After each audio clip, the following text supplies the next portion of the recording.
Assalamualaikum warahmatullahi wabarakatuh. Perkenalkan, nama saya Diva Zahra Ananda dari kelas 11 TJKT 1 dengan nomor absen 12.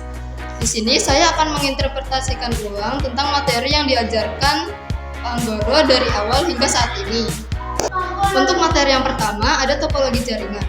Topologi jaringan merupakan sebuah konsep yang menggambarkan bagaimana perangkat-perangkat dalam suatu jaringan itu bisa saling terhubung. Untuk topologi yang pertama ada topologi ad hoc. Menurut saya topologi ini merupakan topologi yang paling sederhana. Mengapa demikian? Karena pada topologi ad hoc satu komputer dengan komputer lain bisa saling terhubung dengan menggunakan wireless, tidak dengan menggunakan perangkat penghubung lainnya. Untuk topologi yang kedua ada topologi infrastruktur. Tidak seperti pada topologi ad hoc, topologi infrastruktur memerlukan sebuah perangkat penghubung lain untuk supaya komputer satu dengan komputer yang lain bisa saling terhubung. Misalnya, pada komputer satu dan komputer 2 itu bisa dihubungkan dengan menggunakan sebuah perangkat penghubung lain, misalnya access point. Untuk topologi yang ketiga ada topologi point to point. Pada topologi ini, dia hanya bisa berbagi akses antar dua lokasi saja. Contohnya, komputer 1 dengan komputer 2 bisa saling terhubung menggunakan kabel unsealed twisted pair. Untuk topologi yang terakhir ada topologi point to multipoint.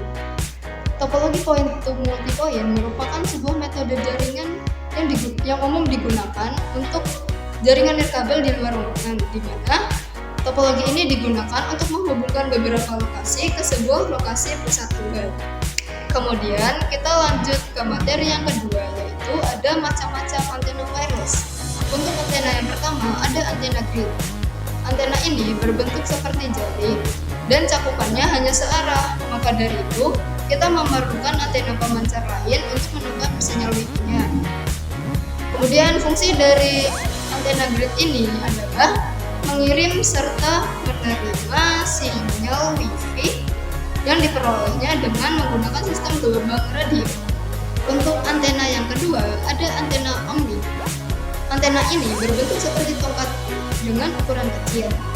Dibandingkan dengan antena grid, antena omni itu cakupannya lebih luas sehingga dapat menyebar ke semua arah dengan membentuk semacam lingkaran. Kemudian biasanya antena ini digunakan di sekolah, di kantor, supermarket, ataupun lain-lain. Kemudian ada antena yang ketiga, yaitu antena sektoral. Antena ini tidak memiliki cakupan yang begitu luas, namun bisa menjangkau jarak yang cukup jauh. Umumnya antena ini dipasang secara vertikal dengan sudut hingga 120 derajat. Untuk yang keempat ada antena Yagi. Antena ini konsep kerjanya hampir sama dengan antena grid, tapi antena ini juga jarang sekali digunakan dalam sebuah jaringan. Untuk antena yang keempat ada antena PVC. Antena ini terbuat dari pipa PVC yang dilapisi dengan aluminium foil. Kemudian kelebihan dari antena ini yaitu tahan terhadap berbagai macam cuaca dan sangat mudah untuk dipasang. Tapi kekurangannya, antena ini hanya mencakup sinyal dalam jarak dekat sekitar 200 meter hingga 300 meter. Untuk antena yang keenam yaitu ada antena 8 spot. Antena ini umumnya merupakan bagian dari antena sektoral dan sering digunakan untuk antena access point. Kemudian untuk antena yang terakhir yaitu antena wajan guling. Antena ini digunakan untuk memperkuat sinyal yang berasal dari hotspot dengan jarak jauh dan susah ditangkap. Kemudian kita akan membahas materi yang terakhir, yaitu materi tentang oscillator. Oscillator merupakan suatu konsep yang memungkinkan pertukaran informasi antara berbagai jenis sistem komunikasi komputer. Singkatan OSI sendiri merupakan kependekan dari Open System Interconnection. Kemudian pada lapisan oscillator ini terdapat 7 lapisan. Yang pertama ada lapisan fisikal, yang kedua data link, yang ketiga network, yang keempat transport, yang kelima session, yang keenam presentation, dan yang terakhir yaitu yang ketujuh ada application.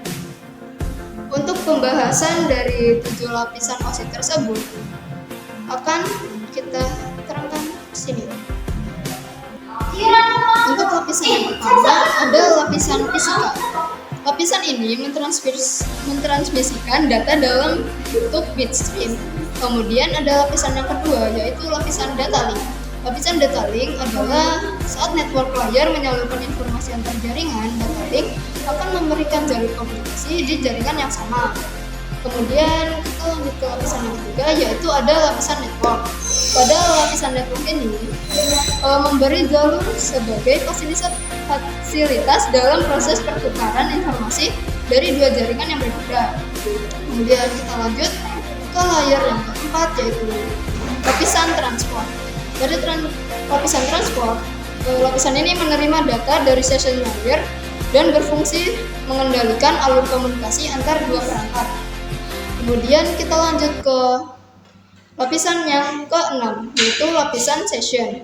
Pada lapisan ini membuka jaringan pada durasi waktu yang cukup agar pertukaran berjalan lancar.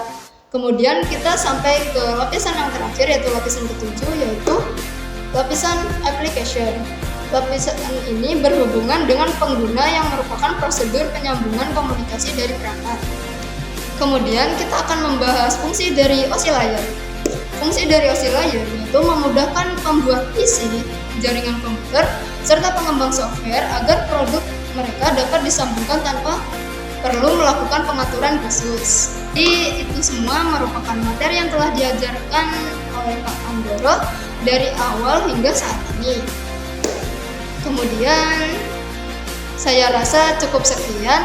Bila ada salah kata saya mohon maaf, dan semoga video ini dapat bermanfaat bagi kalian yang menonton. Dan wassalamualaikum warahmatullahi wabarakatuh.